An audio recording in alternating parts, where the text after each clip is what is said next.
वर्षी 11.80 रिकव्हरी मिळाली आणि राज्यातला 3411 रुपये असा राज्यातला पहिला नंबरचा भाव आपण मिळवू शकलो. त्याच्यानंतरच्या पुढच्या वर्षी 11.80 रिकव्हरी मिळाली आणि 3411 रुपये भाव मिळाला.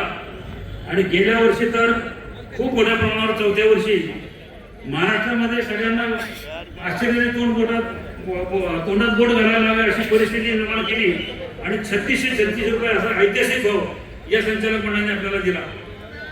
अत्यंत चांगल्या पद्धतीने काम करताना सध्याचा काही हंगाम संपला आणि या वर्षी सुद्धा आपल्याला सुरुवातीचे 2800 रुपये, त्यानंतर 332 रुपये अधिक 200 रुपये कांडबिल, म्हणजे मागील संचालक मंडळाने एक प्रथा बंद केलेली होती ती या 5 वर्षामध्ये सुरू झाली आणि आपल्याला कांडबिल मिळण्याची प्रक्रिया सुरू झाली आणि तेही 200 रुपये आपल्याला मिळाले.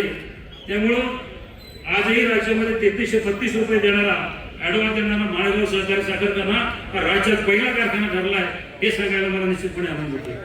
एक चांगल्या पद्धतीने हे काम करत असताना वीज निर्मितीमध्ये असेल किंवा डिस्टरीमध्ये असेल अत्यंत चांगल्या पद्धतीचे विक्रम निर्माण केल्यामुळं राज्याचं सगळं लक्ष आज आपल्याला या महाराष्ट्रातल्या माळेगाव सहकारी कारखान्याकडे लागलेलं आहे. मित्रांनो, हे सगळं होत असताना अत्यंत चांगल्या पद्धतीचा काटकसरीचा कारभार आणि दादांनी लावून दिलेली आर्थिक शिस्त, दरवर्षीचा व्यवसाय दरवर्षी पूर्ण करायचा, स्वच्छ घासून पुसून भाव द्यायचा आणि अशा पद्धतीचा चांगल्या आपण रचना केल्यामुळं एकच वर्षी सर्वोत्तम नाही तर दरवर्षी आपण सर्वोत्तम भाव देतोय.